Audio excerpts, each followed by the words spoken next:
All right, we're about to start up our next panel, so you can go ahead and have a seat.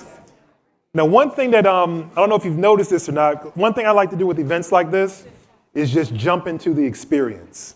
And so what we just had with the last panel was real talk. And the whole idea with that is we jumped into a topic. There were a lot of different nuggets that were shared, a lot of different items of wisdom that were shared.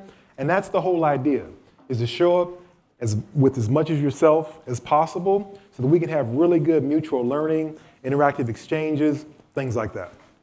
The next thing we're going to do is have another real talk conversation, but we're going to do it a little bit differently. We're going to look at things from a generational point of view. Because if you think about it, in today's workforce, we are approaching up to 5 generations of employees in the workforce. Baby boomers are still in the workforce, and generation, Alpha, is entering the workforce right now. And so what that means is that you could be on a project team with grandma, or grandpa, or your great niece or something like that. Yeah. Yeah, and that's the whole idea is how do we navigate that? How can we learn from each other so that we can be our best selves individually as well as a group? And so that's the idea of this conversation. So now, Alisha, I'm going to pass it over to you to have this conversation. Thank you so much, Larry. Hello, everybody. How are we feeling after 2 sessions? Yeah, energy's still up? Okay, awesome, I have you all. Well, welcome to the We Got 5 audit session. First, I want to applaud you all for really taking that step and taking your own careers and professional development in your hands by just showing up and being here today. So one more applause for you all in the audience, both in person and our lovely members attending virtually. Hopefully by the end of this session, you're going to be able to leave it feeling more confident in navigating, like Larry was mentioning, the different generations that you might see in the workforce, races, genders, perspectives, and much more. And that's everything we're going to dive into today. So I'm going to introduce myself quickly and then bring up our lovely panel. My name is Alisha Gupta, and I am actually the class of 2024. So I graduated recently and thank you. So I'm not much older than a lot of our students in the audience here today, and I think that's going to bring some really interesting perspective into today's conversation, since I can really relate to some of the challenges and hardships of joining the workforce this year itself, but also some amazing things that I got to learn. I graduated UT Austin with degrees in business and marketing, and am currently a strategy analyst at Accenture in Chicago. And I also do various side passions and hobbies like speaking on conferences. I'm a professional dancer, and I run a venture called Beauty and Balance, which I heard personal branding was talked about a lot. That's kind of what we do at Beauty and Balance. That's a little bit about me. Let's call up the lovely panel, and then I'll introduce them. Go ahead.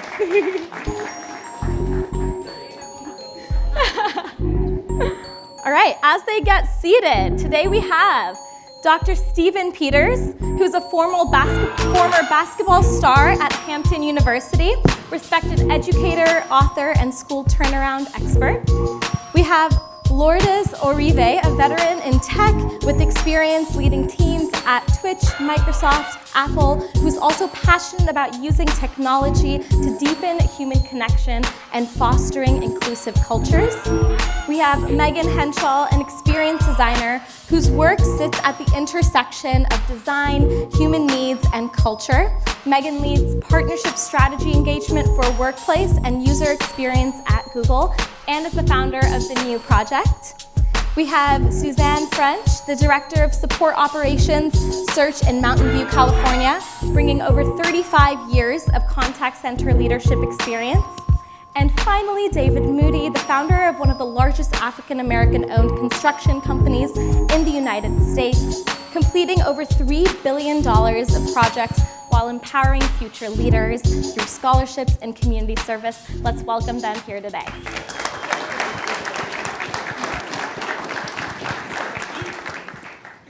So I have a very fun and impressive panel, and I'm ready to pick their brains on everything, generational gaps, and entering the workforce. So we're just going to dive right in it. You all ready? Yep. Ready. Perfect. So the first topic of conversation that I want to touch upon is really how you navigate your identity and the influence that your identity might have in the workforce. Now, speaking from personal experience, throughout college I was in venture capital, and oftentimes the only female in some of those rooms. And then take conferences and keynote speaking, I'm often the youngest in some of those rooms as well. And that can come with a lot of imposter syndrome sometimes, but on the flip side of it can also bring that punch of perspective and can really be a benefit in the rooms and teams that I'm a part of. Now, when we were having the conversations ahead of time, Stephen, you mentioned that you were the first African-American superintendent. And Suzanne mentioned that she was the first Black woman in tech in many rooms. And similarly, Lourdes, you mentioned that you were the first Latina in tech in many rooms. So the first question I really want to tackle today is what advice you have for someone who really feels the weight of being the only identity or perspective in that room. And anyone can start first and take the question. They're pointing at me, so I'll take it. Yeah, so as the first African-American superintendent of schools in a district in South Carolina, I felt heavy. It felt heavy, but it wasn't the first time because as an African-American male, I have always felt the weight of doing the right thing, doing it better, right?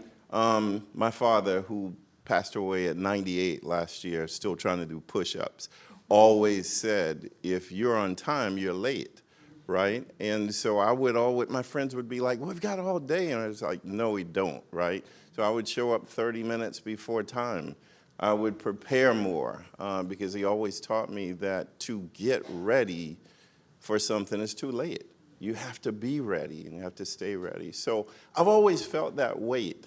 As I get older, I realize that 3 words really, really cure that for me. And those 3 words are, I am enough, period. And it really brings that careful balance into your life that you can get rid of that stress and that anxiety and that strain because you realize that whether you're the only one or not, it's you. You are uniquely qualified. And for those of us who are appointed, we are also anointed to do the work. Can I add to that? Yeah, go ahead. That's fantastic. And I agree, we are enough, right? I would think of it as somebody always has to be the first, right? And so if that falls on me, then I'm happily grabbing it. I'm a proud Latina, I'm a proud Cubana, and I will take that space because it's important that our voices be heard. So I hope that all of you will take that opportunity. If you find yourself to be the first in the room, embrace it, right? Embrace it and realize that you matter and that your voice needs to be heard and your perspective needs to be heard. Okay, +1 to all of those things. But the real talk is, someone said it earlier, you have to be prepared. Yep. And you have to know your stuff. So I think about graduating a long time ago with a degree in computer science and going to work at a company that's no longer in existence, but it was called EDS, right outside of Dallas. Only woman, only Black, 100 people, 99 majority, and me. And I remembered something my grandmother said to me. She said, you have 1 mouth and 2 ears, and there's a reason. So I didn't want to go in the room being the loudest voice, but I wanted to go in the room to understand who the players were in the room. And I also knew cobalt coal. Like I could code it with my eyes closed. I could edit RPG with no help from anyone, right? And so I knew that, but I went in and I listened as they all pontificated the best way to do this and the best way, and I just took copious notes. Right? And it was when it was my time to shine, I knew that I was enough, and I knew my stuff. So I went in right to the board, hey, we need to do 10 code here, 50 code here, move this over here, move that there. Bing, it works. Thank you, have a good day. Right? So you got to know your stuff, and you have to be confident in what you are. You can't go in just talking for the sake of talking. If the talk has no point, swallow it and listen. And something to add to that, I think sometimes we underestimate how prepared we are for something. I think the statistic is like women will wait until they're overqualified to apply for a role or a job that is best suited for them, but men will apply if they're like 30, 40% qualified. And it goes back to trusting yourself and your instincts, but then also taking that chance on yourself and knowing that all of your past experiences will kind of add on to the opportunities and make you ready along the way versus waiting until maybe the time is perfect for you. So really taking a chance on yourself. Anything else to add for this question? I can add, yes to you are enough. Everyone in this room is. You are anointed, appointed to do something incredible in this world. Finding it is the trick. My marginalized identity is invisible. So I got diagnosed with autism late in life. And there are very few leaders, even at a progressive company like Google, who are openly neurodivergent autistic. So that's sort of been my I'm the only one in the room moment. Yeah. But what I've learned is I spent most of my life sort of wondering, like, why don't I get the rules? Like, who has the playbook, y'all? Like, can I see it? But I've figured out a system for myself to navigate tricky people and tricky situations by implementing questions and ways of being that help me understand the social contracts that are at play. Is this person safe? Is this person actually going to advocate? Is this person someone I can trust? And that takes vulnerability, and it also takes, calculated risk taking. So asking questions so that I can understand the rules that we're playing and my role in the game has been absolutely game changing for me. I want to add something that I enjoy listening to everybody and seeing all these young folks with so much excitement in their eyes. And Larry, I figured it out. You got me on here because I'm that old generation. I kept trying to figure out, it said 5 generations, and then I was like, okay, which one am I? And I see why I'm here. I was born in 1956, okay? So yeah, I'm old. But I hiked Mount Kilimanjaro 2 years ago, so I challenge any of you young folks to roll with me. But the reason I'm saying this, so often I am the only one or the first, and it is a weight that you carry. But I came out of Morehouse College, and then I graduated from Howard after that with my degree in architecture. And I remember when I started my job as an architect at Bechtel, and I was the only architect from an HBCU. So I always knew I had to do extra hard, better, because I knew I'm blazing the trail. I'm still blazing the trail. Even today, I'm the first sometimes. And it bothers me that in 2025, I can still be the first person of color to do anything. There's something wrong with that. But here's the challenge I'm going to tell y'all. Yes, it's heavy. You wear a mask, and I get tired sometimes. But I think about my parents. I think about my grandparents. I think about those who didn't even have a chance.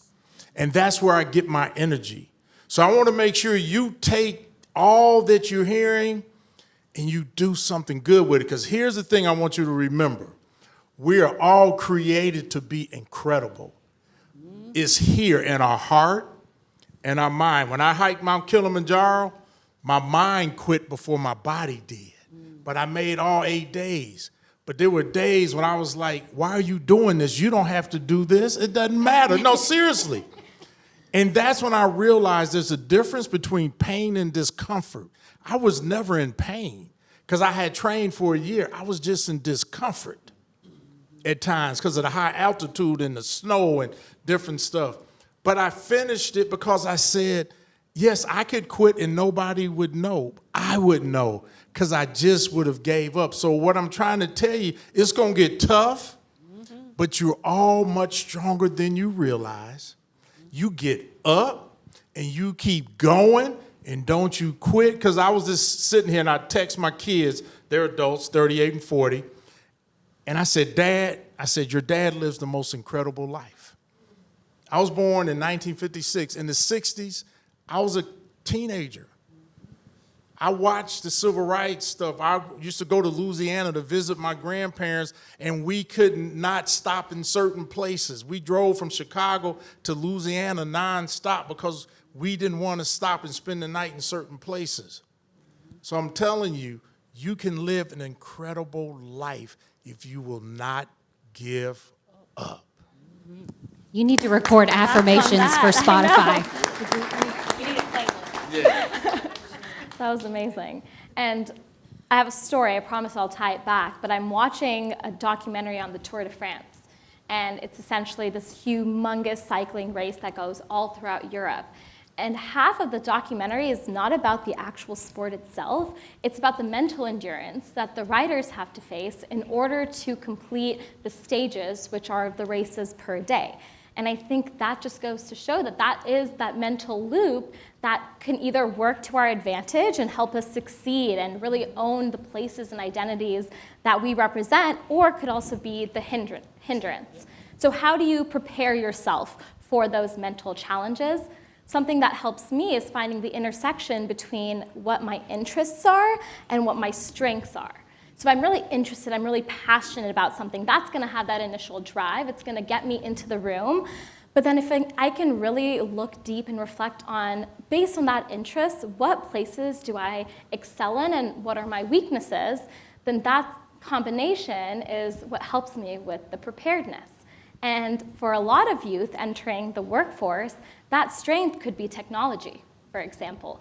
We heard our first session on AI and LLM models, and Gen Z and millennials grew up with this huge technology boom where we're using ChatGPT, we're using Gemini, we're using all sorts of technology in everyday classes, writing our reports, for online quizzes. And it can really be an advantage when you graduate and you go into the workforce. And I've noticed that firsthand with my job.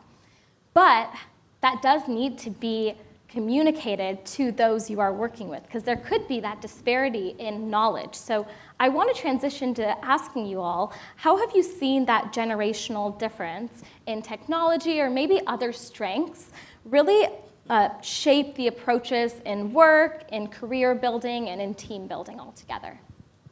You know, it's funny because we have grandchildren, and Alex, who is 10, I don't read instructions anymore, buy a lot of stuff. If he's at our house, it's like I cut the box open and just let him go at it. 5 minutes later, it's all assembled. No instructions, anything. I've seen him use the QR code with his phone, and I just sit and watch. And I'm amazed that you have so much access to information, resources, tools, that I'm a little jealous, because if I was growing up in this space and time, take for instance, if I had an opportunity to sit where you're sitting right now, at your age, you would have never heard of Barack Obama. You would have heard of Stephen Peters.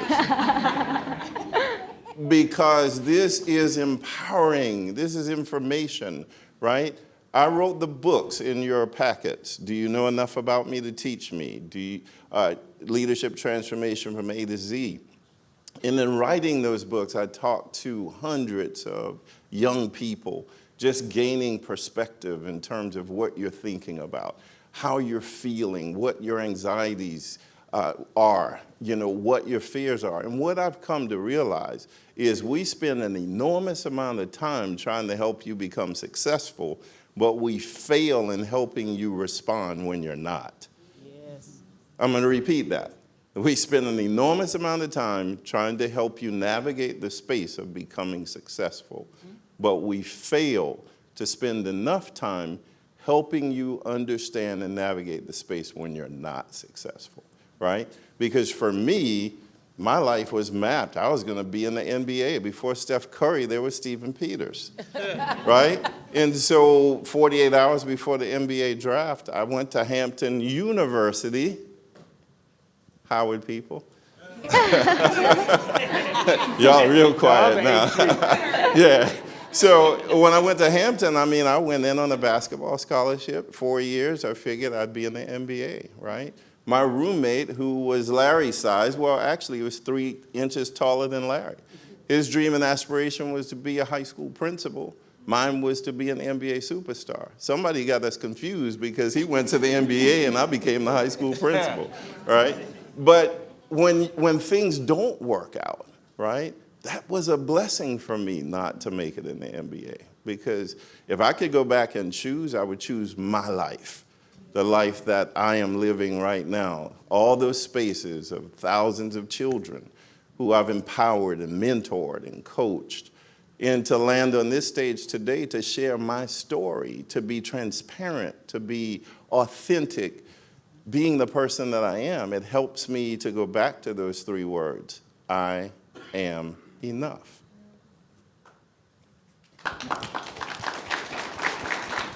I think for me as a leader at Google, it's just my phone, sorry about that. And I'm a baby boomer too, so we're here in force. I think the gap is in, someone said it earlier, communication, right? This generation grew up with, we didn't have computers when I grew up. We had this thing called an encyclopedia. And my mom used to buy it every year, and we'd have to go in the living room and flip all the pages. And I know y'all probably don't even know what is a Dewey Decimal System, but we had the library with a Dewey Decimal System. That was our research, right? So I think what I see is that you have information at your fingertips. Sometimes it's a matter of, I don't know how to use the information that I have. Some of it I see is I'm just too lazy to go look for the information. Somebody should give it to me. And then the inability to communicate what is needed, right? If I ask you and I didn't bring my wallet up here, I should have brought it. If I ask you right now, let me see your 3-month goals, how many of you could go in your wallet, handbag, purse, and pull them out? Or in your phone, right? I can.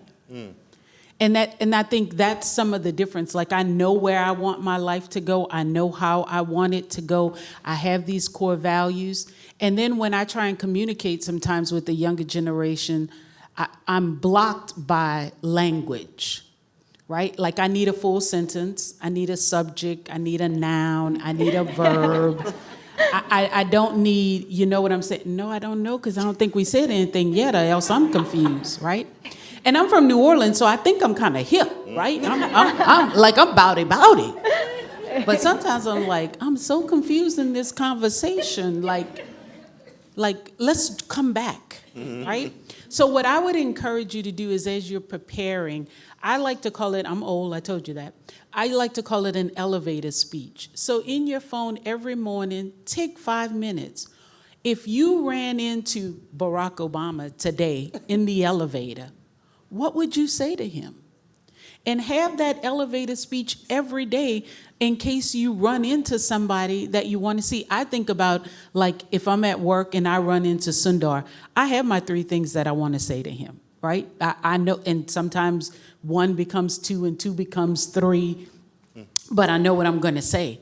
And I'm not going to be ill-prepared for that moment in the elevator or at the cafeteria when I have my 2 minutes to shine. So you can't get ready. You have to be ready, so you don't have to get ready. So if you don't have a 3-month goal, write it down today and at least make 1 thing. You don't have to have 3 or 5. Make 1 thing.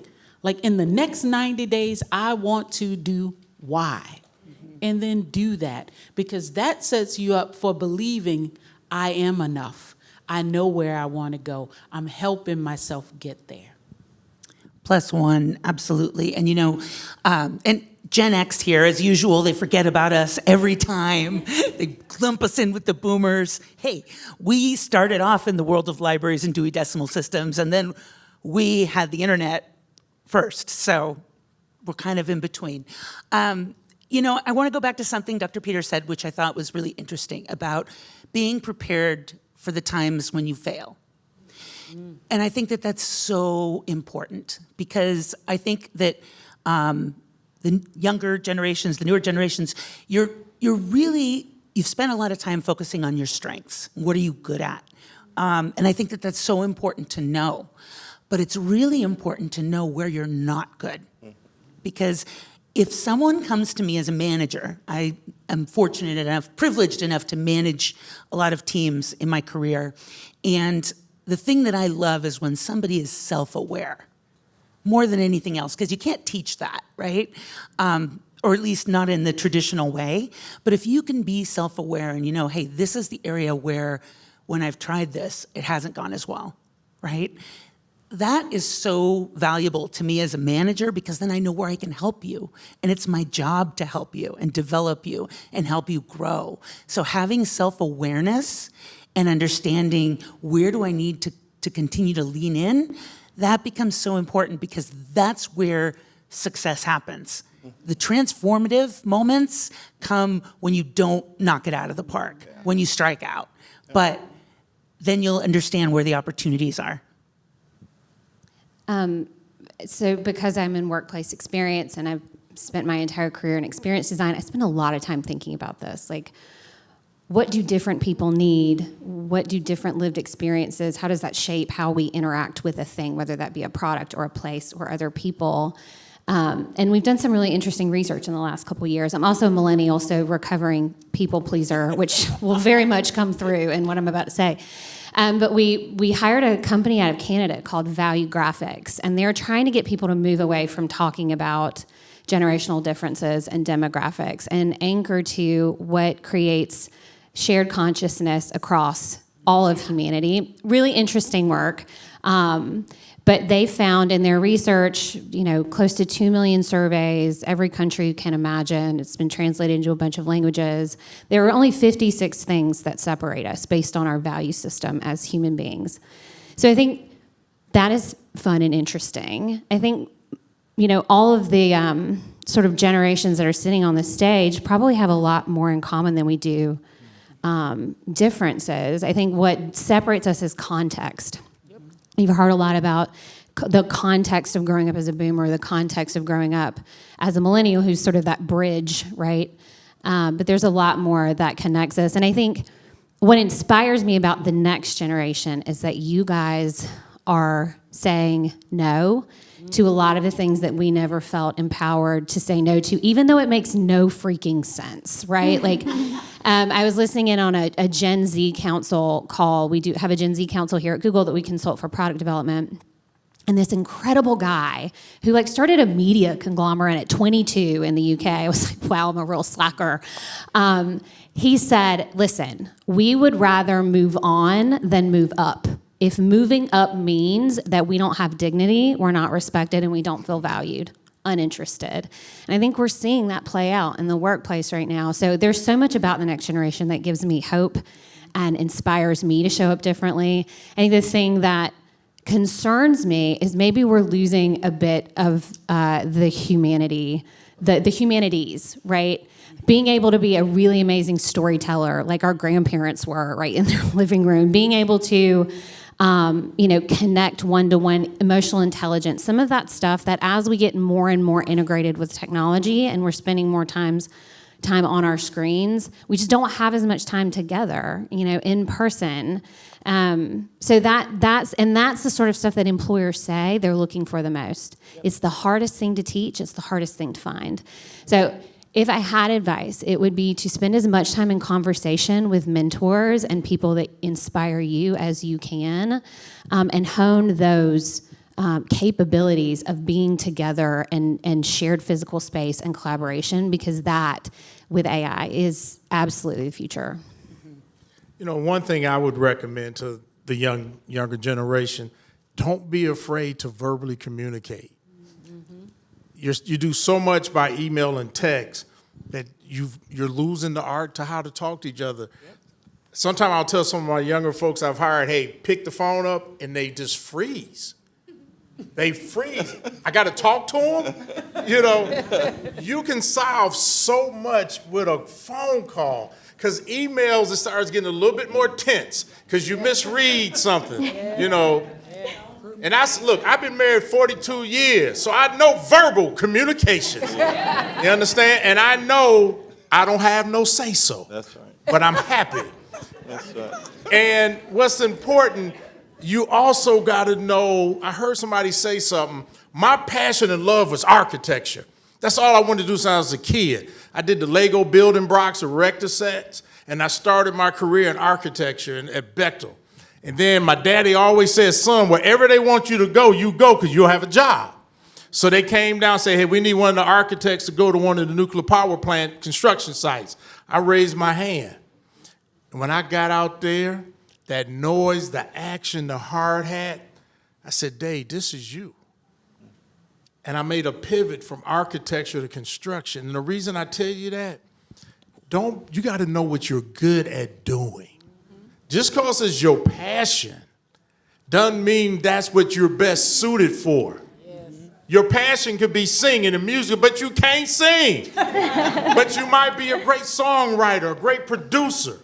You understand what I'm saying? So if I hadn't have made that switch, I would probably be somewhere retired and really unhappy.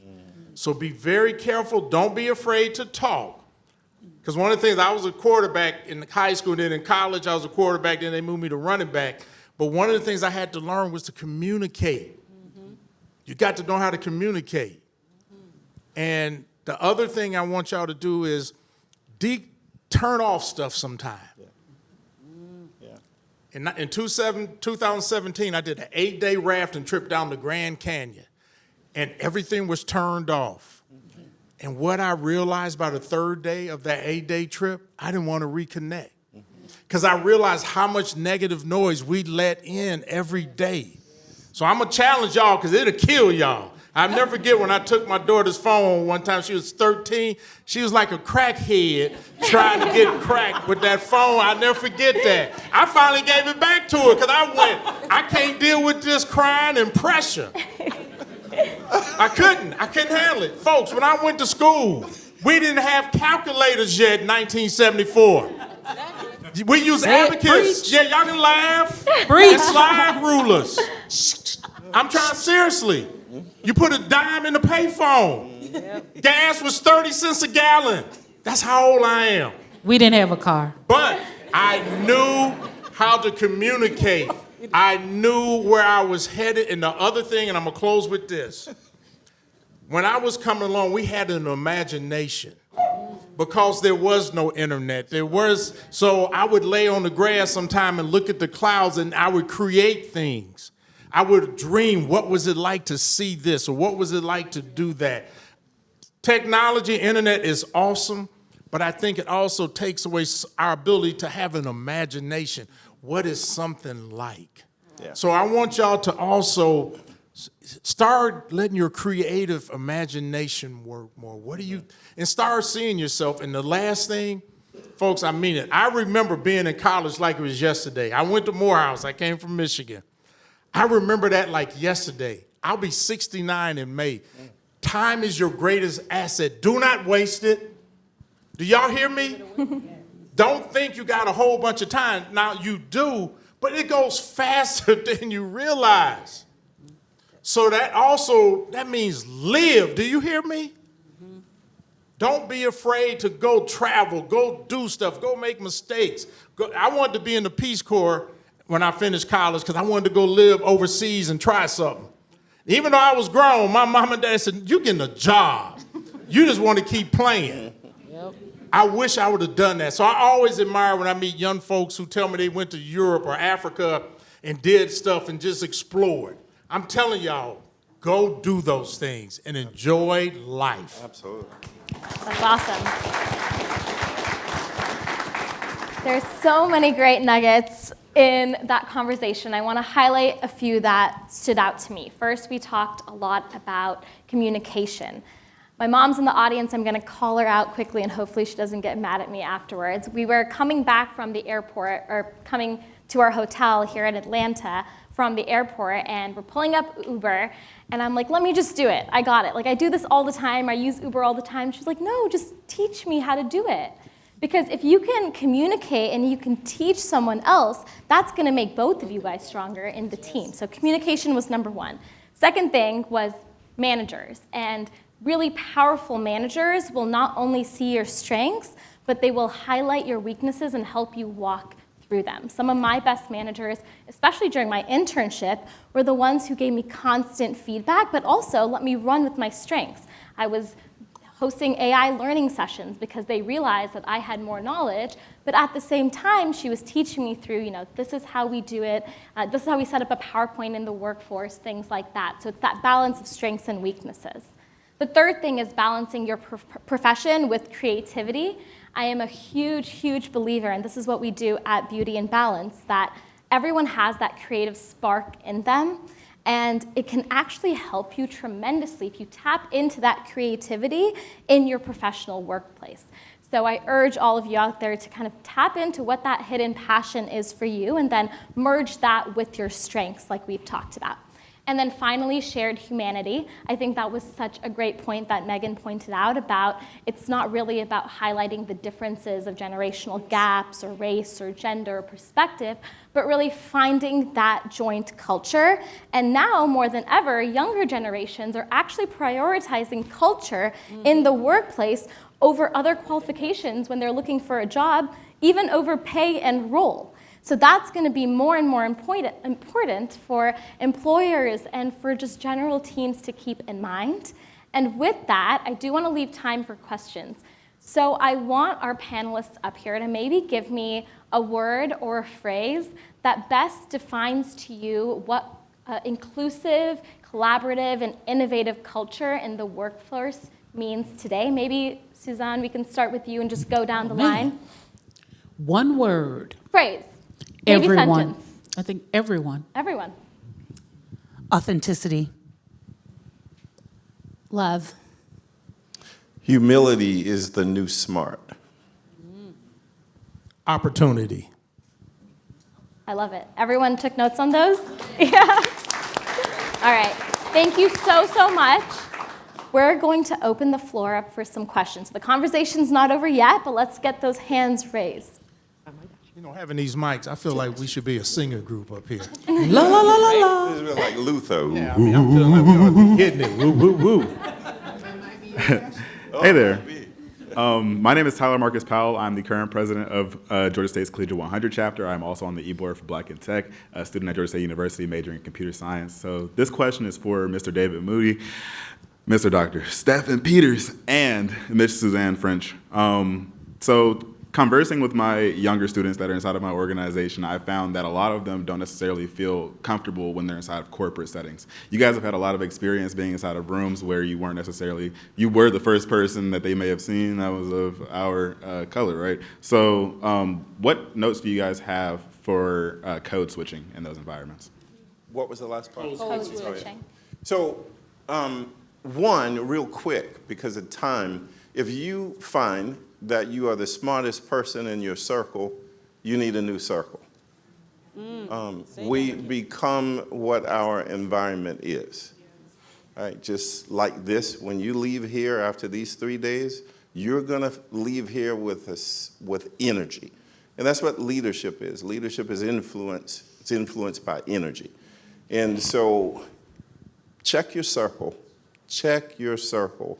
And you all heard some amazing, I don't want to call them nuggets, I want to call them testimonies of lived experiences from people who not only did this thing, were still doing it, right? There was a lady on the stage at the first session that she's my wife.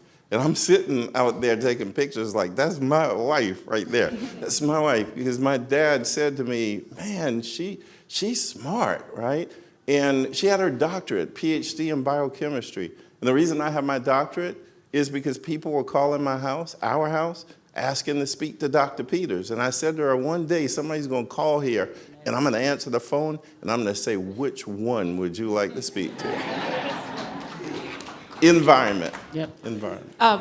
I'm just going to be transparent. I do not code switch. I do not believe it. You hear my deep-rooted New Orleans accent. It is what it is. What I do recognize is that there are boundaries and there are nomenclatures to every office and every business, and I abide by those. But I show up authentically, Suzanne, and I might say, where you at? Who said that? Your mama and them?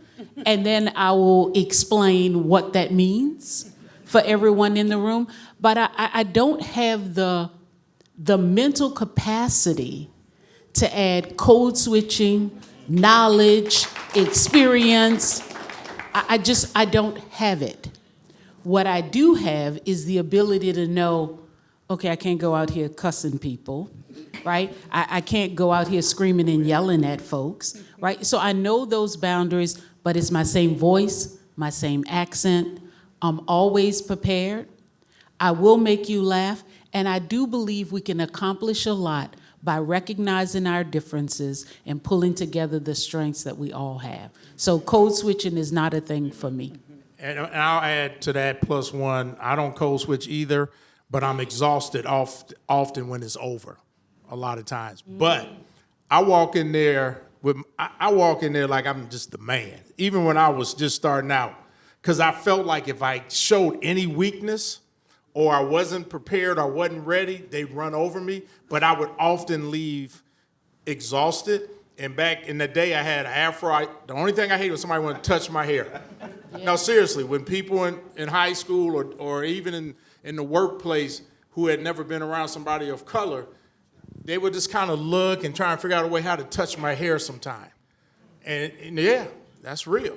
Mm-hmm. And those are the kind of things you kind of have to deal with, and you will get tired, but I never showed it. And I'm with you, I never code switched. I am who I am.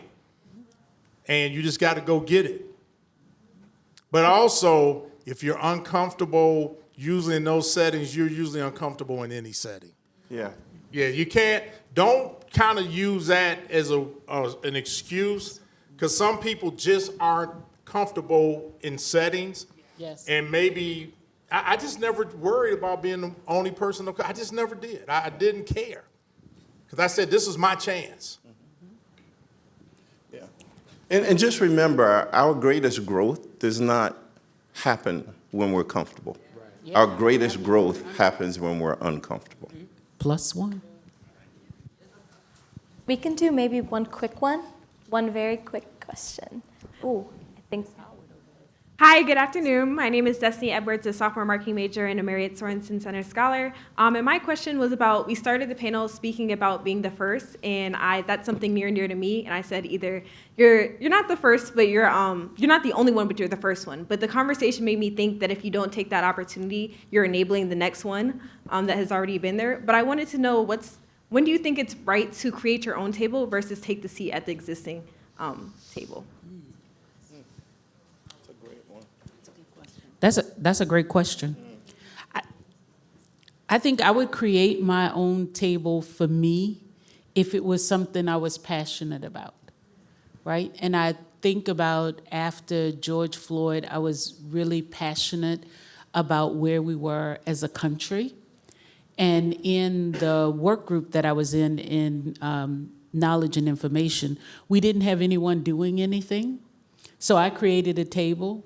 I created a forum, invited folks, and we had comfortable dialogue.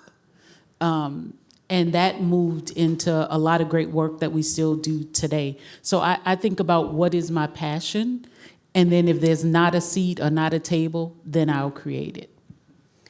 There is never a bad time to create a new table, because more tables means more seats, which means more room for everyone. And so I think always create new tables for people and pull up chairs as you build those tables. As I started to learn more about my own neurodiversity, and I also have an autistic son, I started to try to have those conversations here. And I, sort of disclosed at work that, I need these things now. I'm starting to understand myself more.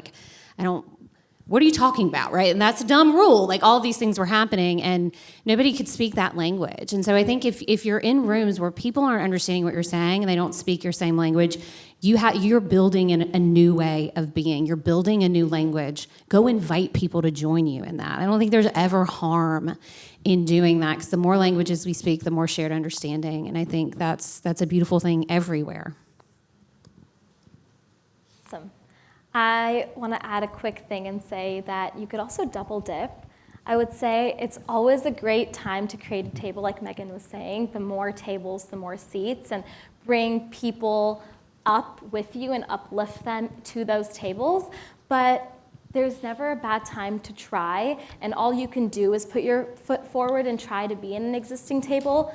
At the same time, you can't change others to an extent, right? You can attempt to have those open conversations, but if someone has a blocked mind, or if someone just doesn't want to talk to you, they don't, and there's very little you could do in some situations. So try, create your table, and take everything that we talked about today, and hopefully you guys can all leave feeling more empowered to be the only person, share your perspective, find your weaknesses and your strengths, and connect with one another in shared humanity.